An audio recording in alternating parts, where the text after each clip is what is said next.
마태복음 16장 21절로 25절까지의 말씀, 우리 다 같이 한 목소리로 합독하겠습니다. 이때로부터 예수 그리스도께서 자기가 예루살렘에 올라가 장로들과 대제사장들과 서기관들에게 많은 고난을 받고 죽임을 당하고 제3일에 살아나야 할 것을 제자들에게 비로소 나타내시니, 베드로가 예수를 붙들고 항변하여 이르되, 주여 그리 마옵소서, 이 일이 결코 주께 미치지 아니하리이다. 예수께서 돌이키시며 베드로에게 이르시되, 사탄아, 내 뒤로 물러가라. 너는 나를 넘어지게 하는 자로다. 내가 하나님의 일을 생각하지 아니하고 도리어 사람의 일을 생각하는도다 하시고, 이에 예수께서 제자들에게 이르시되, 누구든지 나를 따라오려거든 자기를 부인하고 자기 십자가를 지고 나를 따를 것이니라. 누구든지 제 목숨을 구원하고자 하면 잃을 것이요, 누구든지 나를 위하여 제 목숨을 잃으면 찾으리라. 아멘. 오늘 찬양처럼 세상의 모든 헛된 욕심을 버리고 온전히 주님만 섬기고 따르는 우리 모든 이가 되시기를 주님의 이름으로 축복합니다. 지난주에 말씀드렸던 것처럼 모든 일에는 정석이라는 것이 있습니다.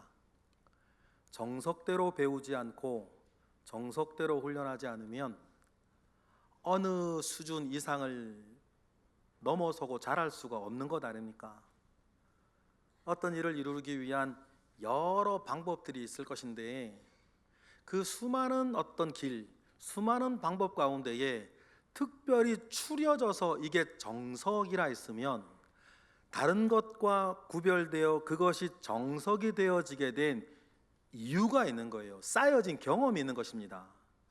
그래서 이대로 하면 무엇인가 도달하고 이룰 수 있다라고 공의 세대를 거쳐서 여러 사람들이 인정하고 통용되어진 것을 우리는 뭐라 그래요? 정석이라고 부르는 거예요. 모든 일에 정석이 있듯이 여러분, 우리의 신앙생활에도 정석이 있다 그랬습니다. 지난주에 말씀드렸던 것처럼 신앙생활의 정석의 중심에는 하나님을 언제나 의식하고 하나님을 중심으로 사는 것이다 말씀을 드렸어요. 그 일에 가장 좋은 모델이 요셉이었죠. 요셉은 하나님 중심으로 살았기에 하나님께서 책임지셨고 우리가 아는 위대한 생을 살았습니다. 여러분, 하나님을 중심으로 살아간다라고 한다면 그 마음이 있는 사람은 당연히 다음의 세 가지 특징을 가지고 있어요. 우리 교회의 일대 담임 목사님이셨던 고 이영원 목사님은 이걸 이렇게 말씀하셨어요. 그의 목회 목적이기도 했습니다. 본인에게 이루어지기를 원하고 여러분 모두에게 이루어지기를 원하는 세 가지 목적: 말씀 사랑, 교회 사랑, 사명 사랑이라 그랬어요.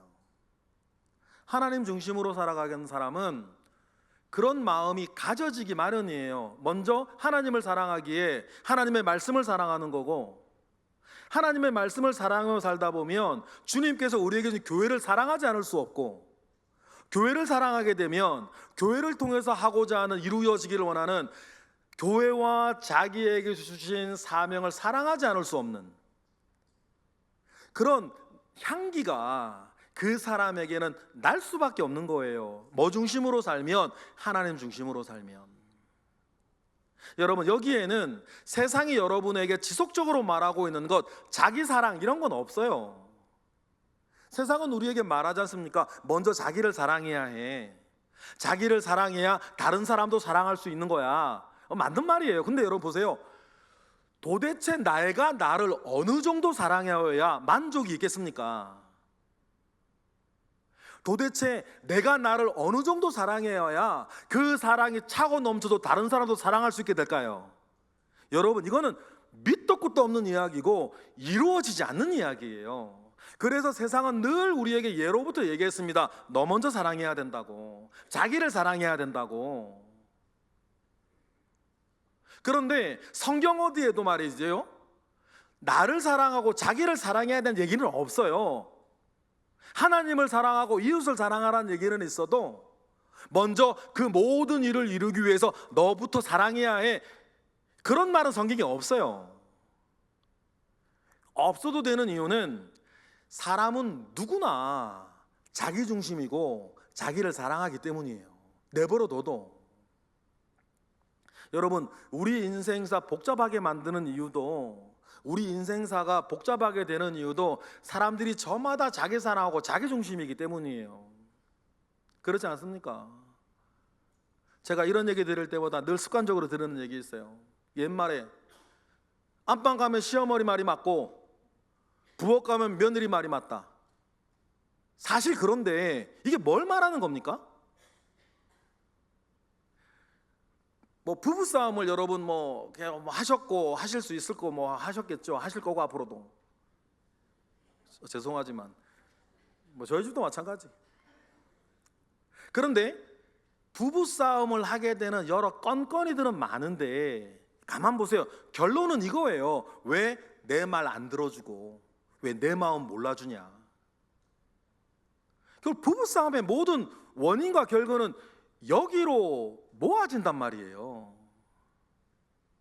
그런데 왜 내 마음을 몰라주고 내 생각을 몰라주고 내 말을 왜 이해를 못하냐라고 했을 때, 그래 이해를 좀 해달라, 알아달라라고 하는 건 애초부터 불가능한 주문이에요. 다 자기 중심으로 사는데.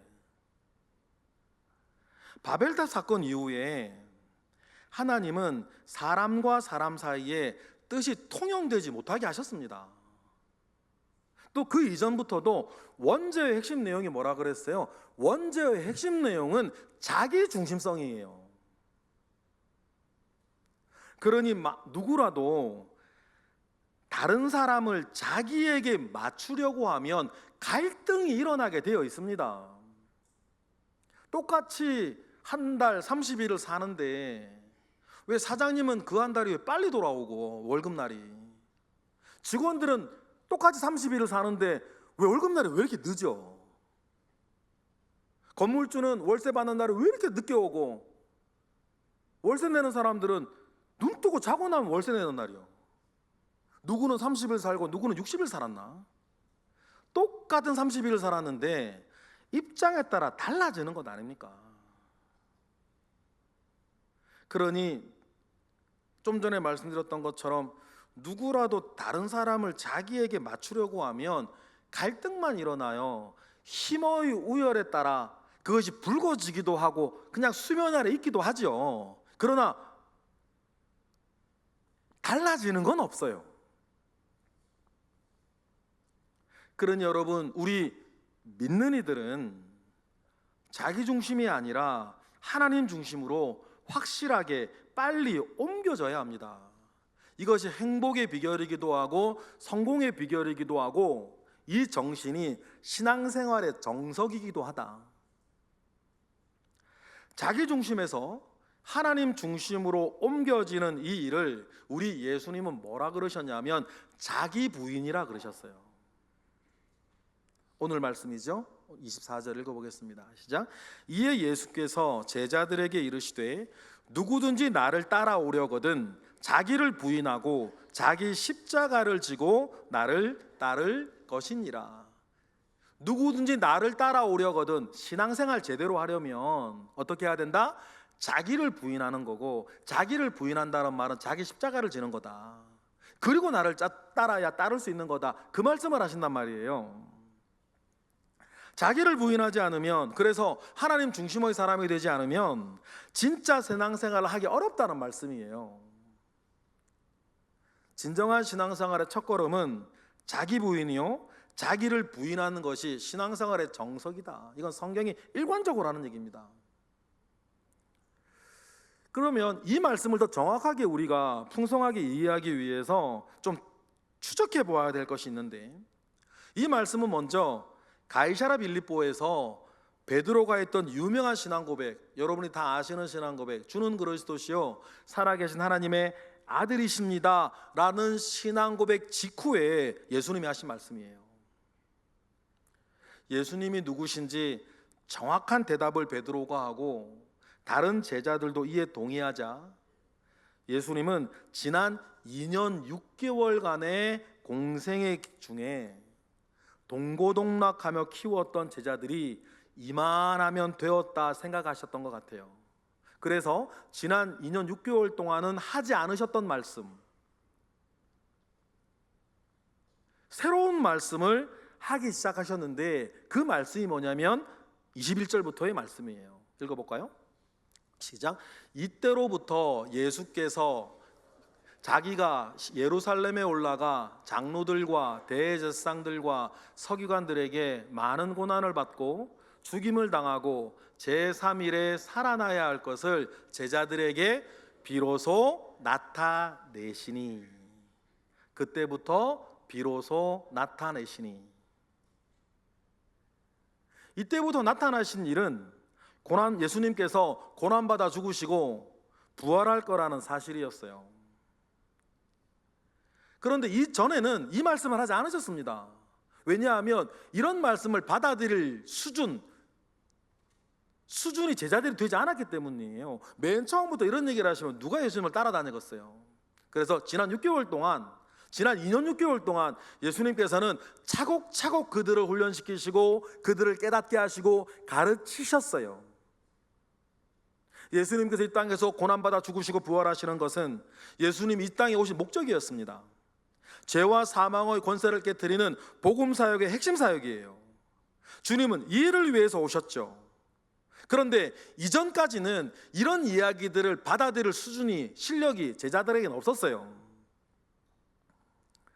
지금까지 그들의 믿음은 자기 부인의 신앙이 아니라 자기 강화, 자기 행복을 위한 신앙이었단 말이에요. 그러나 가이사랴 빌립보에서부터 이제 수준이 되었다라고 주님은 판단하셨어요. 베드로의 이야기를 들으시고. 그런데 이 중대한 이야기를 들으시고 예수님은 비로소 이 말씀을 하시자 이 이야기를 처음 들은 베드로의 대답이 다음과 같고 이어지는 예수님의 책망도 있어요. 우리 읽어볼까요? 22절부터 시작. 베드로가 예수를 붙들고 항변하여 이르되 주여 그리 마옵소서, 이 일이 결코 주께 미치지 아니하리이다. 예수께서 돌이키시며 베드로에게 이르시되 사탄아 내 뒤로 물러가라. 너는 나를 넘어지게 하는 자로다. 내가 하나님의 일을 생각하지 아니하고 도리어 사람의 일을 생각하는도다 하셨단 말이죠. 그리고 이어진 말씀이 이것이었어요. 누구든지 나를 따라오려거든 자기를 부인하고 자기 십자가를 지고 나를 따르라는 것이었어요. 그러면 여러분, 베드로 입장에서 한번 생각해 보겠습니다. 누구든지 나를 따라오려거든 신앙생활을 하려면 자기를 부인하고 자기 십자가를 지고 나를 따르라고 하셨는데, 그럼 베드로의 입장에서 부인되어야 할 자기는 뭐예요? 이 말씀 안에서 베드로가 무엇을 부인해야 되는 거죠? 메시아요, 하나님의 아들인 예수님을 통해서 출세하고 성공하고 싶은 마음을 내려놓는 것입니까? 그거 말 되죠. 그런 마음이기도 해요. 아니면 지난 2년 6개월의 시간 속에서 누구보다도 사랑하고 존경하게 된 예수님의 안전을 지켜드리고 싶은 마음일런지도 몰라요. 이 말도 되죠. 하지만 하나님의 큰 일, 복음을 위해서 이를 부인하고 이를 내려놓지 않으면 안 된다고 주님은 말씀하시는 거예요. 그것조차도 아무리 뜻이 선하고 동기가 좋아도 이를 부인하지 않으면 베드로의 그것은 신앙생활이 아니라 자기 욕망을 채우고 마음을 달래는 종교생활에 그칠 것이다. 그 말씀을 하시는 거예요. 이는 자기 중심에서 하나님 중심으로 옮겨가는 진짜 신앙생활을 여는 관문이에요. 우리도 마찬가지입니다. 처음에는 누구나 자기 중심의 신앙생활을 합니다. 누구나 처음에는 자기를 위해서 교회를 다녀요. 자기 행복, 자기 성공, 가정의 평안, 마음의 위로 등등 교회를 다니고 교회 기도하고 예배하는 이유가 자기를 향해 있어요. 어린 신앙이라 말할 수 있고 가이사랴 빌립보 이전의 신앙이라 말할 수 있겠죠. 하지만 이를 발판으로 다음 단계로 넘어가면 나를 위해 교회를 다니는 것이 아니라 주님을 위해 교회를 다녀요. 그 수준으로 올라서게 되어 있습니다. 이 단계로 성장하지 못하면 결코 더 큰 은혜의 세계를 만날 수가 없어요. 늘 어린아이처럼 있어요. 그러면서 나이는 들고 교회 다닌 연수는 길어졌지만 모든 것이 여전히 자기 중심이고 자기 뜻, 자기 영향력, 자기 은혜가 우선인 사람들이 있단 말이에요. 도무지 변하지 못합니다. 자기를 죽여 주님을 살려가야 되는데 교회에서 봉사하고 여러 활동들을 해도 그것이 자기를 살려가는 방편에 그치는 분들이 있어요. 잘하지 못하는 분들이죠. 이 고비를 넘지 못한다면 진정한 신앙의 세계가 열리지 않습니다. 이것이 무슨 말인지 성경에 서로 대비되는 예를 찾아볼게요. 누가복음 18장과 누가복음 19장을 보면 연이어 나오는 두 사람이 있습니다. 부자갈리와 삭개오예요. 여러분, 성경의 장과 절이 구분되어진 게 몇백 년 안 됩니다. 그 전에는 성경은 그저 하나 이어지는 이야기들이었어요. 그렇다면 부자갈리와 삭개오는 하나의 큰 이야기 덩어리 안에서 자기 부인이라는 것이 무엇인지를 우리에게 보여주는 서로 다른 본이에요. 먼저 누가복음 18장에 한 관리가 나옵니다. 그는 지극히 종교적인 청년이었고 마태복음에는 부자 청년으로 나오는 사람입니다. 그는 평생을 영생의 문제로 씨름했습니다. 십계명을 철저히 지키면서 살았어요. 그럼에도 불구하고 부자갈리에게는 고민거리가 하나 있었는데 영생에 대한 확신이 없다는 거였어요. 니고데모도 같은 고민이 있었죠. 그런 그가 예수님을 찾아옵니다. 그리고 물어요. 누가복음 18장 18절 다 같이 시작. 어떤 관리가 물어 이르되 선한 선생님이여 내가 무엇을 하여야 영생을 얻으리이까.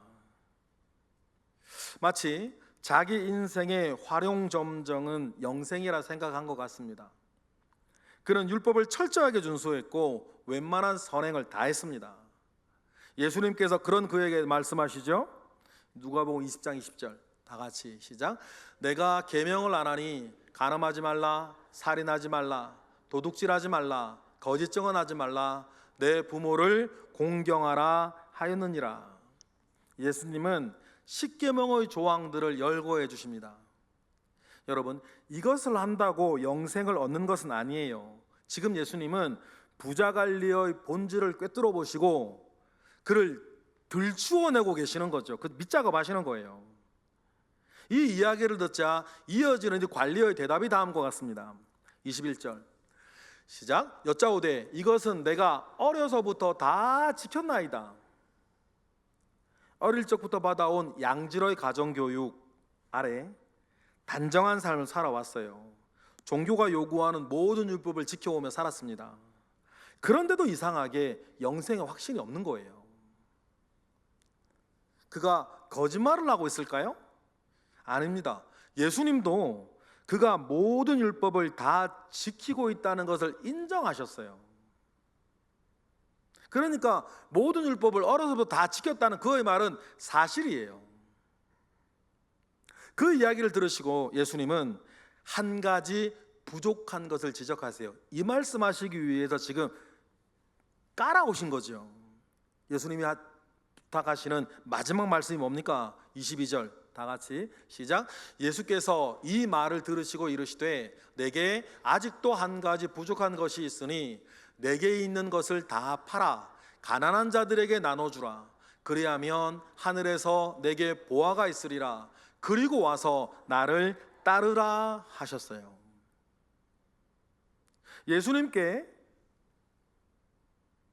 예수님께서 영생을 얻고 싶은 이 열정 어린 청년에게 마지막 조건을 던지십니다. 그러면 이 열정적인 이 부자 관리는 그 소원을 이루기 위해서 순종하면 돼요. 그런데 이 부자 관리, 이 청년의 반응이 다음과 같습니다. 23절 다 같이 시작. 그 사람은 큰 부자이므로 이 말씀을 듣고 심히 근심하더라. 그가 그토록 찾아 헤매던 영생의 마지막 조건이 밝혀졌습니다. 모든 재산을 팔아 가난한 이에게 나누어 주고 예수를 쫓으라는 것입니다.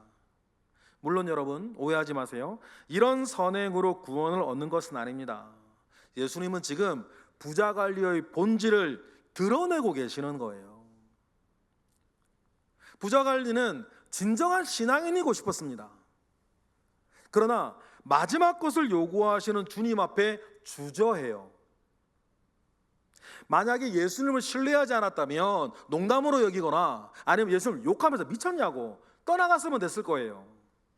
그런데 이 청년은 예수님의 말씀을 권위 있게 받아들였어요. 그리고 심히 근심하며 떠났다고 했습니다. 그리고는 돌아오지 못했어요. 그것으로 끝이었습니다. 그걸 어떻게 하냐면 성경에 이 부자 관리 이름이 안 나와요. 이걸 기록하는 마태나 이걸 나중에 전해 들어 쓰는 이 누가가 그 사건은 기억을 하는데 그때 예수는 왔다 갔던 사람을 몰라요. 이름을 모른단 말이에요. 이게 무슨 말이냐면 근심해서 떠나갔다가 못 돌아왔다는 뜻이에요. 돌아와서 잠깐이라도 함께 무엇인가를 했으면 그 이름을 알았겠죠. 삭개오처럼. 성경이 그 이름을 모른다는 것은 근심하며 떠나가서 못 왔다는 뜻이에요. 그는 영생의 문제에 결국 실패했습니다. 도대체 무엇이 종교적이고 모범적인 이 사람이 마지막 문턱을 못 넘게 만들었을까? 일단은 그의 많은 재산이었어요. 그런데 그보다 더 큰 문제가 하나 있습니다. 신앙에 대한 심각한 오해예요. 부자 관리는 자기 인생을 완성해 줄 마지막 퍼즐 하나를 찾고 있습니다. 그런데 찾던 마지막 한 조각을 찾았는데 그 조각을 자기가 가지려면 이제껏 모아왔던 다른 모든 조각을 버려야 돼.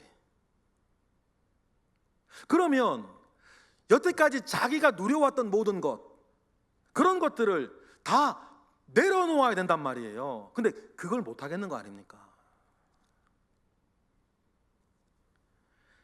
이 부자 관리는 그래서 진정한 신앙인이 되지 못합니다. 자기를 부인하고 주를 쫓을 정도의 사모함이 이 사람에게는 없어요. 여러분, 어쩌면 많은 현대의 기독교인들이 이 부자 관리의 함정에 빠져 있는지도 모르겠어요. 우리가 주님 앞에서 찾는 것은 내 삶을 단정하게 하고 나의 지친 심신을 위로할 마지막 퍼즐 하나가 아닙니다. 우리 삶 전부를 되찾는 거예요. 부자 관리는 지극히 종교적인 사람이지만 그것까지입니다. 주님을 위해서 적당한 헌신은 할 수 있고 면피용 봉사는 할 수 있지만 자기를 부인하고 주를 쫓는 것은 언감생신이에요.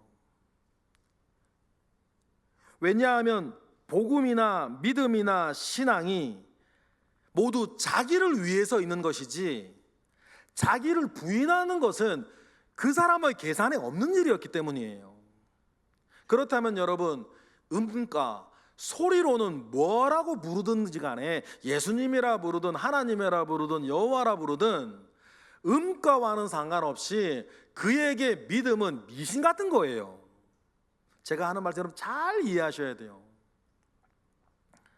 그에게 신앙이란 사실상 고상한 자기의 인생을 빛나게 해줄 중요하고 값진 액세서리 어떤 것인 거예요. 여러분, 중요한 것은 내가 얼마나 종교적이냐가 아닙니다. 그 종교에 그쳐버리면 이 종교 안에서 일어나는 모든 일들은 그저 판단 기준은 이거예요. 나에게 얼마나 도움이 되냐 안 되냐, 나에게 얼마나 유익이 되냐 안 되냐, 얼마나 나에게 좋으냐 안 좋으냐, 이런 것에 그친단 말이에요. 그러면 여러분, 여러분에게 유익하고 여러분에게 도움이 되고 여러분에게 더 좋은 일들은 어쩌면 교회밖에 더 많죠. 여러분을 즐겁게 하고 여러분을 편안하게 쉬게 하고 여러분을 또 기쁘게 하는 것들은 어쩌면 교회밖에 더 많아요. 신앙이라는 것에 대해서 뭔가 심각한 오해가 있단 말이에요. 여러분, 신앙에서 가장 중요한 것은 나의 중심에서 예수님을 나의 주인으로 모시는 겁니다. 이 말이 무슨 뜻인지 아시겠어요? 신앙에서 가장 중요한 생명은 예수님이 나의 주인이 되는 거예요. 나의 모든 것의 주인이 되는 것입니다. 그래서 예수님을 나의 주인으로 모시고 영접했느냐의 문제예요. 이게 무슨 말이냐면 바울은 이 사실에 대해서 다음과 같이 정말 정확하게 얘기를 해줘요. 가르쳐주죠. 갈라디아 2장 20절, 여러분 정말 잘 아시는 말씀 읽어보실까요? 시작. 내가 그리스도와 함께 십자가에 못 박혔나니 그런즉 이제는 내가 사는 것이 아니요 오직 내 안에 그리스도께서 사시는 것이라. 이제 내가 육체 가운데 사는 것은 나를 사랑하사 나를 위하여 자기 자신을 버리신 하나님의 아들을 믿는 믿음 안에 사는 것이라. 이게 신앙의 생명이란 말이에요.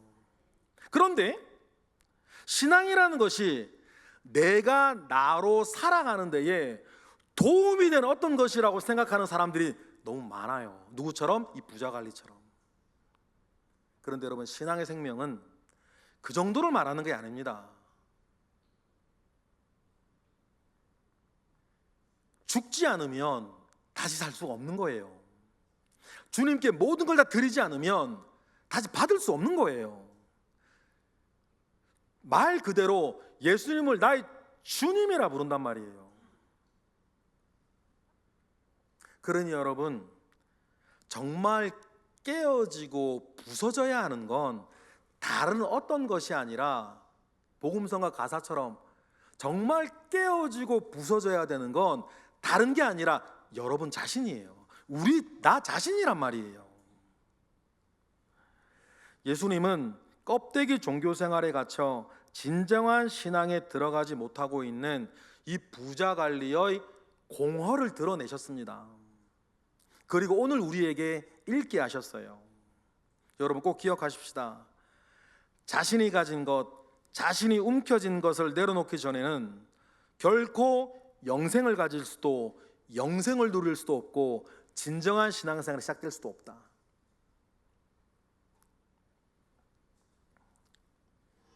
재미있는 것은 성경이 부자관리 바로 뒤에 정반대의 인물을 붙여놓으셔서 진짜 신앙생활이 무엇인지를, 진짜 신앙이라는 것이 무엇인지를 우리에게 보여주고 시원한 답을 준다는 거예요.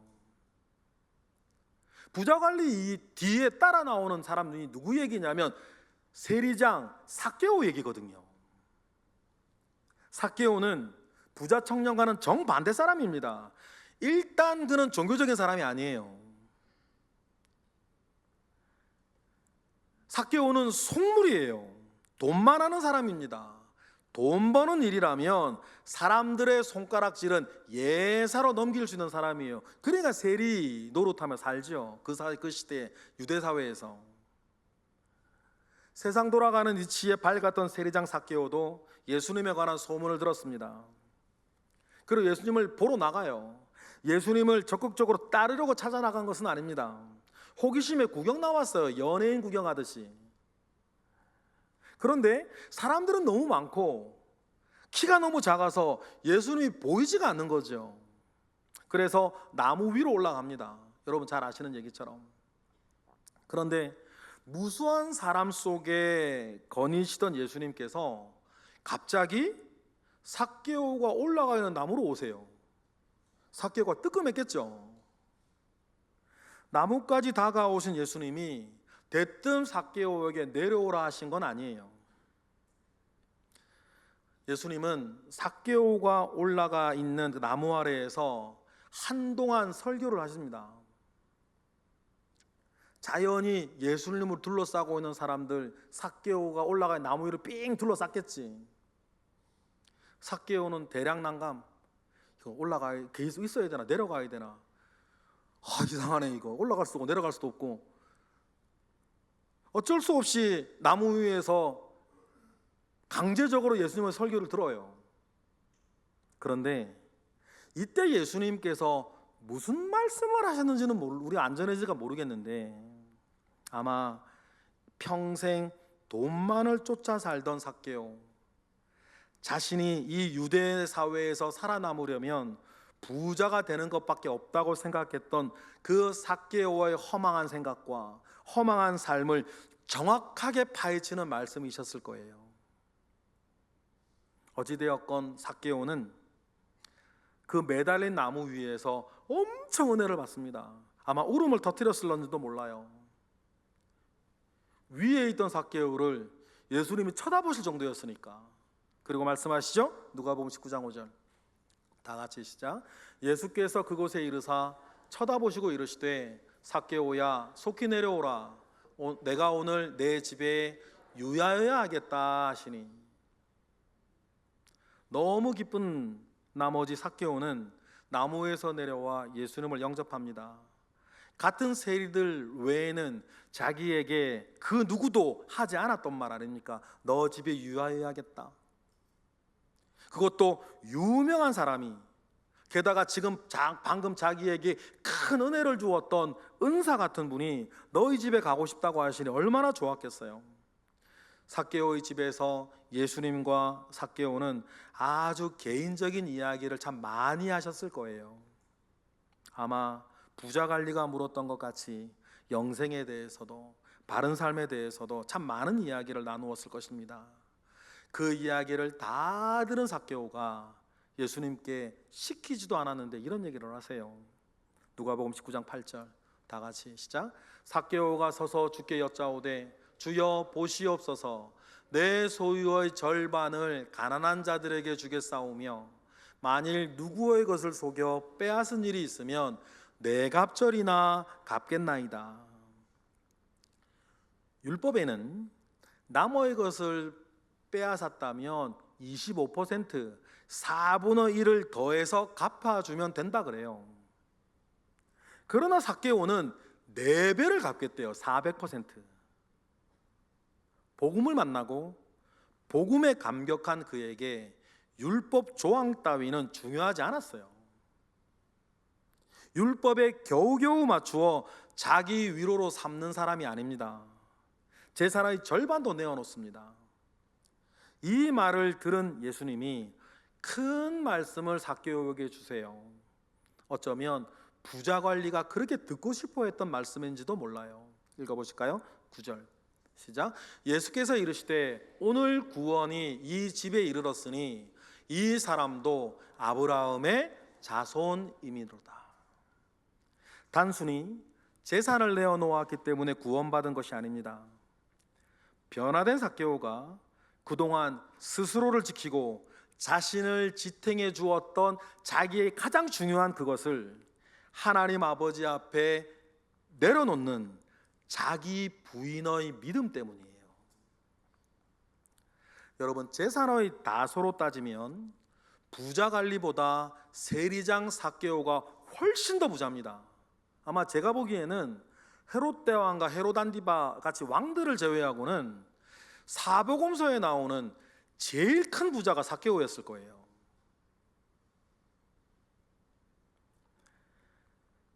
그 삭개오에게는 사람들의 존경도 사람들의 칭찬도 없습니다. 돈이 전부인 사람이에요. 그러나 예수님의 말씀이 삭개오의 모든 것을 바꿔놓습니다. 드디어 삭개오는 자기 부인의 신앙을 가진 거예요. 평생 생명을 쫓으며 살던 부자 청년, 그리고 완벽한 종교 생활을 이어가던 부자 청년은 결정적인 순간 자신을 지탱해 주던 재산에 걸려 낙오하고, 반면에 평생 돈을 쫓아 살던 삭개오, 그러나 결정적인 순간 이 삭개오는 자기를 지탱해 주던 많은 재산을 내려놓고 구원을 얻습니다. 삭개오의 삶은 허점투성이었고 죄악투성이었지만 영생의 복음 앞에 그런 건 아무것도 아니었어요. 여러분, 성경이 이 두 사람을 붙여놓은 이유가 있습니다. 이 둘을 비교하며 가르침을 얻고 너 자신을 보라는 거예요. 그러면 매우 중요한 질문, 우리에게 구도를 통해서 던져주시죠. 우리 정말 신앙이 맞습니까? 신앙, 말 그대로 하나님을 앙망하는 것, 신을 앙망하는, 하나님만을 바라보며 사는 사람이 맞습니까? 아니면 결정적인 순간에는 자신의 밑바닥을 드러내고 마는 사람이 되고 말 것인가? 똑같은 이야기가 마태복음에도 나오는데, 마태복음에 보면 이 이야기의 마지막에 그래서 주님께서 해주신 또 유명한 말씀이 있어요. 한 덩어리 말씀이라는 뜻이에요. 그럼 이 말씀 맨 마지막에 주님이 이 이야기를 어떻게 결론 맺으시냐면, 그 유명한 집 짓는 자의 비유로 이 얘기를 마무리해 주세요.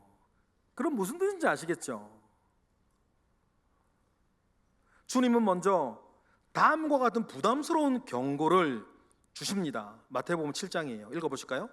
나더러 주여 주여 하는 자마다 다 천국에 들어갈 것이 아니요 다만 하늘에 계신 내 아버지의 뜻대로 행하는 자라야 들어갈 것이다. 진짜 신앙, 진짜 믿음의 결과를 알기에, 그것이 이 세상에서 가장 귀한 것이라는 것을 알기에, 여러분, 하나님의 이 말씀을 받고 신앙의 정석에 올라서는 우리 모두가 되기를 축원합니다. 이 말씀하시고 집 짓는 자의 이야기를 하셨다 그랬죠. 열심히 집을 지었으나 결국 허망해지는 사람과 반석 위에 집을 지어서 정말 신앙의 집을 잘 지은 사람의 이야기를 하시면서 이렇게 결론 맺어주시죠. 마태복음 7장 24절부터 다 같이 시작. 그러므로 누구든지 나의 이 말을 듣고 행하는 자는 그 집을 반석 위에 지은 지혜로운 사람 같으리니, 비가 내리고 창수가 나고 바람이 불어 그 집에 부딪히되 무너지지 아니하나니, 이는 주초를 반석 위에 믿음 위에 신앙 위에 온전히 세운 사람이기 때문이에요. 삭개오 같은 사람이죠. 반면에 부자 관리는 그 사람의 모든 것을 결국은 모래 위에 짓고 있었다는 것이 폭로가 됩니다. 그러면 이어지는 다음 말씀 같은 사람이겠죠. 26절 다 같이 시작. 나의 이 말을 듣고 행하지 아니하는 자는 그 집을 모래 위에 지은 어리석은 사람 같으리니, 비가 내리고 창수가 나고 바람이 불어 그 집에 부딪힘에 무너져 그 무너짐이 심하니라. 여러분, 오늘 이 말씀은 여러분들의 귀에, 우리 모두의 귀에 즐거운 이야기 아니죠. 여러분의 마음을 편안하게 해주는 이야기도 아닙니다.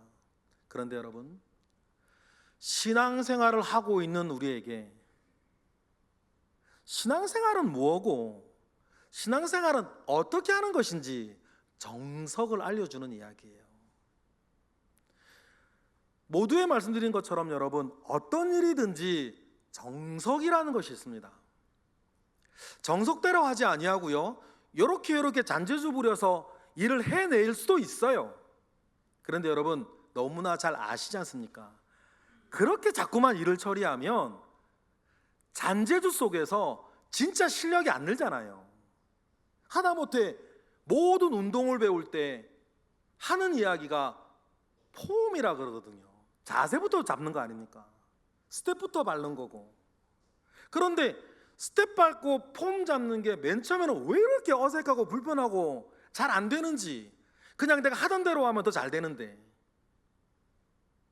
그런데 운동이 그런 것처럼, 여러분이 하시는 모든 일이 그런 것처럼 우리의 신앙생활도 처음부터 여러분 정석대로 가야 돼요.